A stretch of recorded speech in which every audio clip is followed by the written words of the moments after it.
Los compañeros de vida del hombre inevitablemente se han visto afectados por la actividad humana.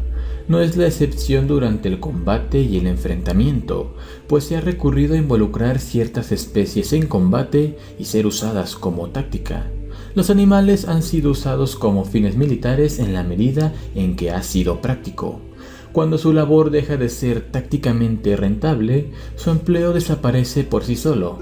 Si es ético o no, lo discutiremos al final de esta serie de videos. Pero ahora vayamos a los hechos históricos. En esta ocasión exploraremos el uso militar de los animales aplicado al transporte y de esta manera conocer las tácticas usadas por culturas antiguas y recientes que le llevaron a la victoria gracias a contar con la ayuda de los animales durante el transporte en batalla. Esto es, transporte, uso militar de los animales. Con un enfoque científico y filosófico, este video ha sido hecho en conjunción con el canal Conciencia Científica. Suscríbete, el enlace estará en la descripción.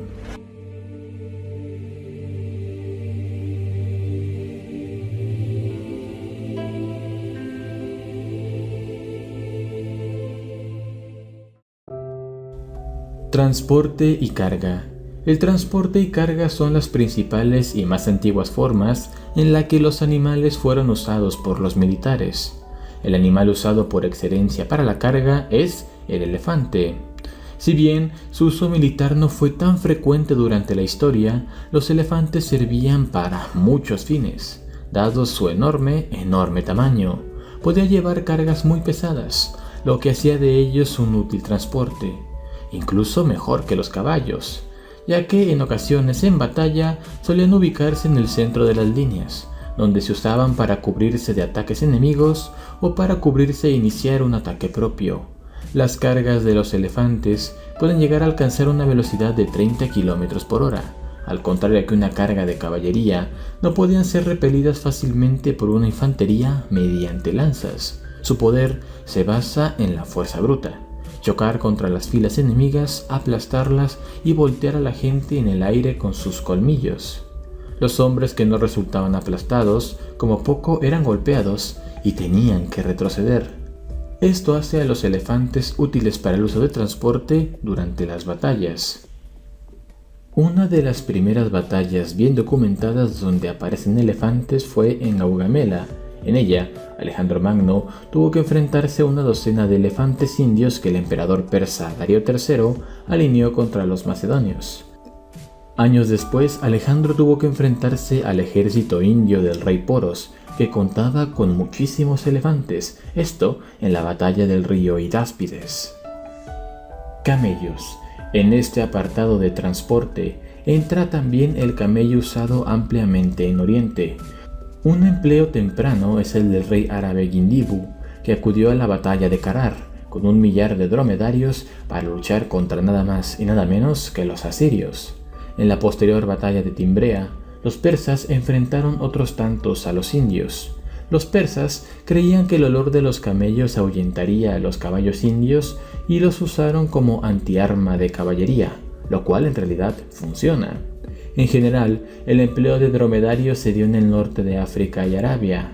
En Carras, los partos emplearon el mismo número pero para transportar flechas suplementarias a sus arqueros. La derrota romana fue total y brutal. Podría hablarse de las conquistas islámicas, de la época colonial o incluso de la Primera Guerra Mundial, donde tanto los otomanos como los británicos hicieron un uso no poco de estos mismos. Fuera de su entorno habitual, los norteamericanos, sí, importaron algunos dromedarios en 1856 para emplearlos como transporte militar en el suroeste de los Estados Unidos. Al estallar la guerra civil, pocos años después, esta unidad dejó de potenciarse. Actualmente, camellos bactrianos y dromedarios se emplean en algunos países como Jordania, India o China, por patrullas fronterizas o en unidades de los más altos honores. Caballos. Quizá a pesar de no ser tan eficientes como un escudo, como lo sería un elefante, son mucho más ágiles, lo que los hizo los animales por excelencia del combate. Se han encontrado historias talladas en diferentes culturas, una de ellas la egipcia, donde se ve a los caballos jalando el carro de combate. Este instrumento y la invención de la rueda más que nada es lo que llevó al aumento en la utilidad de este animal, y deben saberlo, el carro de combate antecedió a la caballería montada. En la India se domesticaron caballos desde una antigüedad muy considerable, habiendo manuscritos que datan del año 2350 a.C. Los escitas, un grupo de pueblos de origen iranio, asentados en las inmensas estepas, se dedicaron al pastoreo de caballos y consiguieron razas más grandes sobre las cuales pudieron montar directamente. Pero en este tiempo, el carro de guerra era la revolución en el transporte de combate. Sin embargo, con el tiempo, los escitas serían conocidos por ser unos jinetes innatos en el uso del caballo. Ya en la Edad Media, la caballería combatía montando solo sus caballos y prefiriendo este animal por la variable a considerar para el combate. En el enfrentamiento existía un equilibrio entre la velocidad y la protección por estas fechas. Existía la caballería ligera y la pesada, cuya diferencia principal era que la segunda, los jinetes y a menudo sus monturas, contaban con una armadura más completa que en la primera. Además, la caballería pesada cargaba y llegaba al choque directamente contra el enemigo. Debido a esto, los caballos debían ser grandes y fuertes. Por otra parte, la caballería ligera exploraba y hostigaba. Cuando cargaba, solo lo hacía para perseguir al enemigo en retirada. La caballería ligera perduró hasta bien entrada la edad contemporánea. La práctica totalidad de los ejércitos que les incluyeron en sus filas, y en algunos casos como el de los godos, hunos, sármatas mongoles o magiares, fue su principal fuerza. La caballería pesada conoció su edad de oro tras la llegada del estribo a Europa y dejó de tener sentido desde el momento en que las armas de fuego fueron capaces de perforar las armaduras.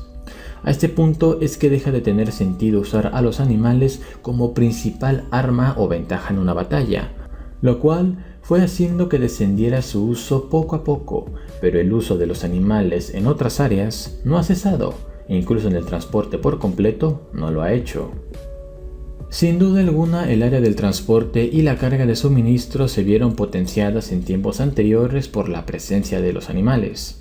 Esta área es una que muchos descuidaron y perdieron sus combates. Después de todo, la táctica y la estrategia en el combate no deja de ser lo más importante a la hora de vencer. Y si el uso de los animales beneficia al combate, sin duda, las fuerzas militares optan por usarlos.